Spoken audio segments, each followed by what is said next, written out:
So you set up your room correction, your monitoring is flat and technically accurate. So why do your mixes still sound like garbage the second you leave your studio? The truth is room correction fixes the room, not your decisions. So in this video, I'll show you a dead simple system that'll upgrade your mixing process no matter your setup. And to take what you'll discover in this video and start pumping out mixes people blow up your DMs over, I made you a cheat sheet I probably shouldn't be giving away. It's the unfair shortcut to unlocking mixes that sit shoulder to shoulder with the ones that inspired you and make people stop and asking how you're doing it. Grab the free Mix Fix Decoder cheat sheet below, and it'll also lock you into the Instant Mix System Masterclass waitlist. So picture this. You're flying into a brand new city and you have no map and no GPS. Would you just jump in a car and start driving hoping to stumble across whatever destination you have in mind? Of course not. That would be insane, right? But that's exactly what most mixers do every single session. They open up their DAW, start slamming plugins on tracks, twisting knobs, and chasing advice from random forums and YouTube videos, even like mine, hoping something magically clicks. But without a clear, reliable roadmap, most mixers just end up lost, frustrated, and wondering why their mixes never sound pro. I know this feeling intimately because I did the same damn thing for years. See, back when I started mixing in a spare den in my parents' house nearly 2 decades ago, I filled notebooks with notes with every pro tip I can find in magazine articles and forum posts. Anything that promised that one magic trick to make my mixes sound amazing and translate to everywhere. Now, some worked, but most didn't.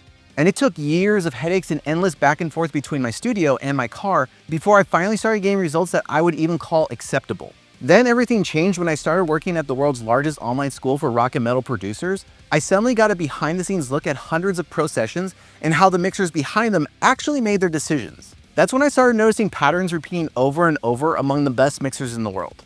And then when I started coaching hundreds of students myself, I saw those same struggles that used to hold me back showing up in their mixes too. The same confusion, the same mistakes, the same frustration. But it wasn't until I started working with my mentor Beau Burchell that everything finally clicked. That's when I was able to take all these patterns and all the lessons that I have learned and turn everything into a system. One that let me consistently get great mixes no matter the setup or the room situation I was in. Since figuring this out, I've taught the same system to hundreds of one-on-one students and it's completely transformed the way they mix too. So now you're probably thinking, Okay, John, what's the fix? so you've probably heard this solution before. Just reference pro mixes. Sounds simple enough, right? But here's the catch. Nobody tells you exactly what to listen for or how to apply any fixes to it. Just jumping back and forth between your track and a pro reference mix without clear directions is like playing a game of Where's Waldo, except you don't even know what Waldo looks like. It's confusing, it's frustrating, and honestly, exhausting, especially if your ears are still developing as a new mixer. What the fuck is this piece of shit?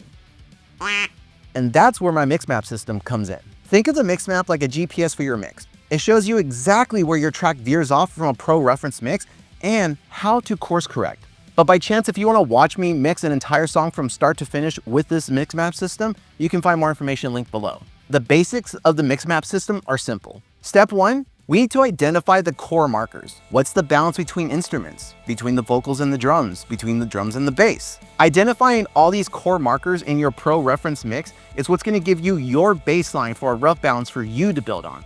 Step 2, we need to find the calling cards. These are the traits that define the sound of the pro reference mix. Pummeling drums, fat snares, ambient vocals, they're the wow factors that make the pro mix memorable. Now step 3 is the heart of the mix map system, and it's where you'll hijack the sonic DNA of your pro reference mix. And this is where light bulb moments have gone off for hundreds of past students. Once I've actually broken down what to actually listen for, you'll be able to go and instantly save yourself from years of shitty mixes. Now to utilize this part of the mix map system, I personally like to use Mastering the Mixes reference 2.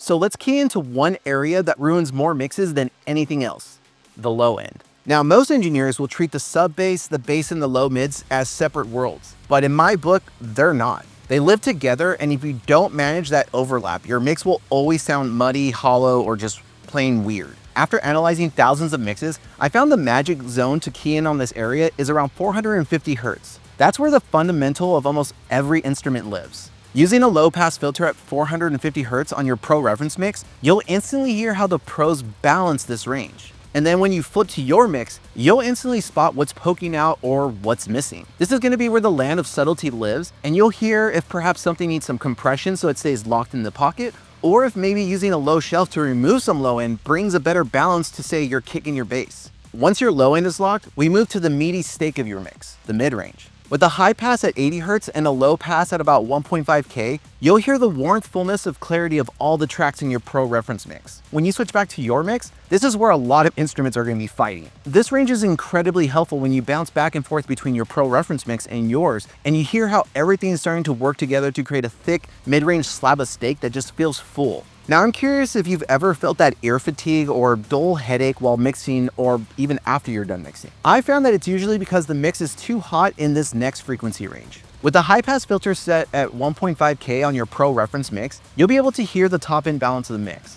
This is going to be where you'll hear how bright things should be, as well as the top end balance of all the instruments. And most notably, how there is minimal to zero harshness. Bounce back to your mix and it should be pretty clear what instruments need to be tamed or corrected or enhanced. Now, after all this, you're going to want to use one more filter, and what I call it is the IMAX curve. Pulling up your pro reference mix and using a high pass filter at 65 Hz and a low pass at 10K, the pro mix should still sound very full and balanced. When you turn this filter off, you're going to hear the lows and the highs extend out to make the track's image bigger. If your mix is in the right spot, the foundation is going to be solid, and when you turn off the filter, all of a sudden your top end and low end is going to extend as well. But word of caution, do not mix through this curve. Just use it as a referencing point. And if you want to take everything you just uncovered and start releasing mixes that make people wonder how the hell you're pulling it off, grab the free MixFix decoder cheat sheet below. And if you want to see the Mixmap system in action with a full mix from start to finish, you can find that link right below too.